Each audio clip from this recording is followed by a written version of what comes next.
আমি নিশার বাড়ি গেছিলাম, গিয়ে দেখলাম ওখানে একজন ডিজাইনার আর একজন জুয়েলারি শপের লোক ছিল। তার কিছুক্ষণের মধ্যেই কুশল আমাকে ফোন করে নিশার আসল রূপটা জানায়। আমি না বেরিয়ে আসতে যাচ্ছিলাম, নিশা আমাকে আটকালো, আর তারপর এনা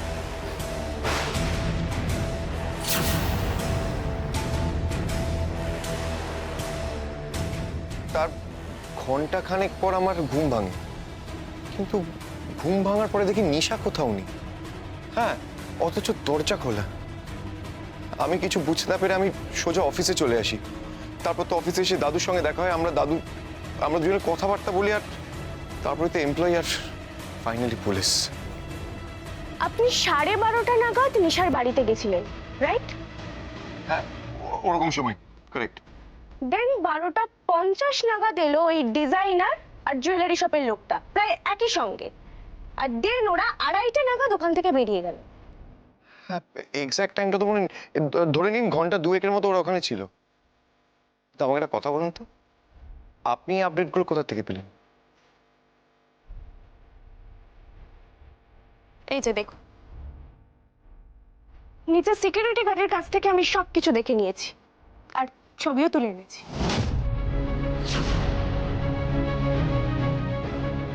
নিশা আমায় ফোন করেছিল এই যে 3:05-এ, আর বলল আপনি মদ্যপ অবস্থায় ওর সঙ্গে জবরদস্তি করছেন। তার মানে মাঝের 35 মিনিট, মানে ডিজাইনাররা চলে যাওয়ার মাঝের 35 মিনিটের মধ্যে আপনি নেশা করলেন, তারপর বেসামাল হলেন, এবং তারপর আপনি এরকম একটা কাণ্ড ঘটিয়ে ফেললেন বলে নিশা দাবি করছে। দেখুন, ওরা বেরিয়ে যাওয়ার ঠিক পরেই আমাকে নিশার ড্রিঙ্কটা দেয়। আমি একটা ড্রিঙ্ক খেয়েছিলাম, আর খেয়ে আমি ঘুমিয়ে পড়ি। ম্যাক্স হয়তো মাঝে 15 মিনিট আমি জেগেছিলাম। এক্স্যাক্টলি, ওই ড্রিঙ্কটাই আসল কাল। আমার তো মনে হচ্ছে ওই ড্রিঙ্কে ঘুমের ওষুধ জাতীয় কিছু মিশিয়েছিল, যেটা খেয়ে আপনি দ্রুত ঘুমিয়ে পড়েছিলেন ওই 3:05-এর আগেই। আর আপনি ঘুমিয়ে যাওয়ার পরেই আপনার সামনে থেকে ওই 3:05-এ নিশা আমাকে ফোন করে খবরটা দেয়, আর তারপর 3:30 নাগাদ ও থানায় আসে। নিশার বাড়ি থেকে ট্যাক্সি করে থানায় আসতে ম্যাক্সিমাম কত সময় লাগতে পারে? 15 থেকে 20 মিনিট। আমি বাসে করে এসেছিলাম বলে আমার লেগেছিল 45 মিনিট। মানে নিশা আমাকে ফোন করার পরই ওখান থেকে বেরিয়ে যায়, আর থানায় এসে ও রিপোর্ট করে। আর তারপর আপনার 4:30 নাগাদ ঘুম ভাঙে, এবং 4:40-এ আপনি সাইন করে সেখান থেকে বেরিয়ে যান। তার মানে ড্রিঙ্কে যেটা মেশানো ছিল সেটা খুব দ্রুত বডিতে এফেক্ট করলেও তার এফেক্ট বডিতে বেশিক্ষণ থাকে না, তাই জন্য ঘন্টা দেড়েকের মধ্যেই আপনার ঘুমটা ভেঙে যায়। কিন্তু কি মেশানো হয়েছিল সেটা বের করব কি করে?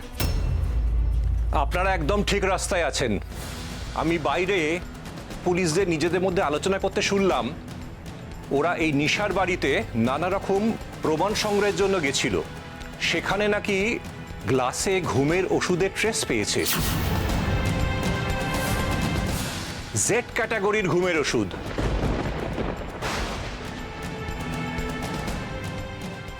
তার মানে নিশা জেড ক্যাটাগরির ওষুধ খাইয়ে ঋগদেব বাবুকে সেন্সলেস করেছিল, এটা তো স্পষ্ট। তাহলে পুলিশ ওকে ধরছে না কেন? দেখুন, নিশার এগেনস্টে কেউ তো কোনো কমপ্লেন করেনি, উল্টে নিশাই কমপ্লেন করেছে ঋগদেব বাবুর এগেনস্টে। কেসটাও তো এখনো কোর্টে ওঠেনি, কাল উঠবে। তারপর কোর্ট যদি নিশার এগেনস্টে স্টেপ নিতে বলে তখন পুলিশ স্টেপ নেবে, কিন্তু তার আগে এটা প্রমাণ করতে হবে যে নিশাই ওই ওষুধটা ঋগদেব বাবুকে খাইয়েছে। নিশার বাড়িতে ওষুধ পাওয়া গেলেই যে নিশা দোষী সেটা প্রমাণ হয় না, উল্টে ঋগদেব বাবুর ওপরেতেই চার্জ আসতে পারে যে ওনার ইন্টেনশন খারাপ ছিল বলেই ওই ওষুধটা কিনেছিলেন। তার মানে আমাদের এটা প্রমাণ করতে হবে যে নিশাই ওই ওষুধটা কিনেছিল ঋগদেব বাবুকে ফাঁসানোর ইন্টেনশন নিয়ে। আর সেটা কাল ঋগদেব বাবুকে কোর্টে তোলার আগেই আমাদের জোগাড় করতে হবে, নয়তো আরো বেশি দিন ওনাকে এই লকআপে থাকতে হবে। তার মানে হাতে তো বেশি সময় নেই, আমার এক্ষুনি বেরোতে হবে, প্রমাণ খুঁজতে যেতে হবে। আপনি একাই যাবেন? চিন্তা করিস না, আমি ওনার সাথে যাচ্ছি। চলুন মধুবনী।